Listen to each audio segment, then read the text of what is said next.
2024학년도 1학기 중간고사 생명과학원 저동고 내신 분석 리포트입니다. 우선 저동고는 처음부터 근수축까지가 시험 범위였기 때문에 이 앞부분에서는 이 신경전도라고 하는 부분과 그 다음 근수축이라는 부분이 이제 가장 킬러로서 작동할 수 있는 계산이 어려운 부분이거든요. 근데 이제 다른 학교들이 보통 신경전도까지 시험을 많이 봤기 때문에 근수축까지 시험 보는 데 있어서 어려움이 많았을 겁니다. 그래서 겨울방학 때 준비를 했던 친구들과 그렇지 않은 친구들이 이제 학원이든 학교든 공부를 따라가는데 쉽지 않았을 거고요.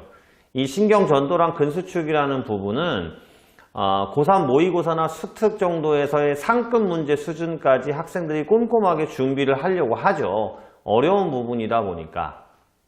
그러다 보니까 이 근수축 부분에서 문제가 나왔을 때 놓친 친구들이 많았을 거고요. 또 하나는 제가 이제 타 학교의 내신 분석 리포트도 똑같은 얘기를 하고 있습니다만 올해의 시험 문제, 생명과학의 특징은 수특이나 고3 모의고사에서 그림이나 자료를 그대로 가지고 오는 형태가 거의 없고요. 선생님들이 문제를 만들어내는 성향들이 짙었기 때문에 본인들이 정확한 개념을 가지고 풀 수 있는 능력을 갖추는 게 첫 번째고요. 그 다음에 학생들이 그 부분이 어렵다 보니까 시험 임박해서까지도 그 부분에 대해서만 계속적으로 연습을 하지 그 앞에 부분의 물질대사나 대사증후군이나 기관계 같은 부분 좀 쉽다고 생각되는 부분들은 문제만 풀지 교과서나 프린트의 세세한 내용들까지 공부하려고 안 하는 성향들이 좀 있어요. 그 부분들을 좀 조심하셔야 된다. 어차피 지금 이 내신 분석 리포트를 보고 있는 친구들은 내년 2025년을 준비하거나 아니면 올해 중간고사를 보시고 나서 우리 학교가 남아있는 시험에서 이렇게 준비를 하는 게 맞겠구나 생명과학과 관련돼서 이걸 보기 위해서 보고 있는 친구들일 거잖아요.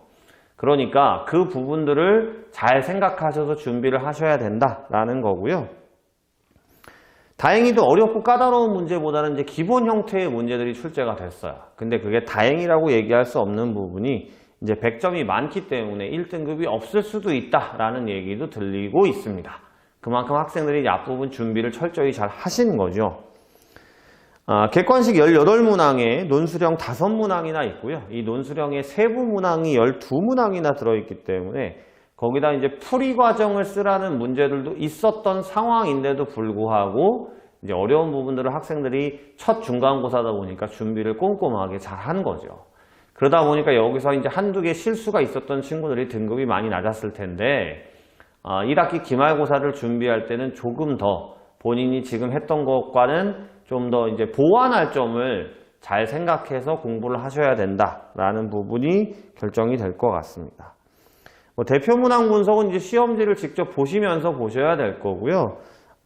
우선은 가장 중요한 거는 타학문과의 연계, 분류학이나 정보학 이런 연계 문제나 그 다음 화성토양, 그리고 대사량을 계산하는 거나 그 다음 소화, 순환, 호흡, 배설에서 순환은 물론 혈액 흐름의 문제는 타 학교에서도 많이 나오는 편이지만 소화의 효소나 흡수, 그 다음에 호흡에서의 기체 분압, 그 다음 배설에서의 여과 이런 디테일한 문제들은 출제가 되지 않았습니다. 아무래도 범위가 넓다 보니까 그런 것 같고요. 그 다음 나머지 내용들 같은 경우는 다시 말씀드리지만 타 학교 내신 기출 문제에서 나왔던 내용들, 그러니까 지금부터 공부를 할 때는 수특이나 고3 모의고사는 이제 시험에 임박해서 보시는 거고 그 전에는 학원에서 나눠주는 타 학교 내신 기출 문제를 작년, 재작년 거 이렇게 단원별로 나눠드린 걸 꼼꼼하게 풀어보고 자기가 틀리는 거나 아니면 자기가 몰랐던 개념이나 새로운 용어에 대해서는 정확하게 평상시에도 정리를 해놓고 이제 그 부분들이 어느 정도 완성이 된 다음에는 이제 수특이나 모고 같은 것들을 풀어야 되는 이런 공부의 흐름을 잘 잡아가셔야 되지 않나라는 걸 여실히 보여주는 시험이었다고 볼 수 있습니다.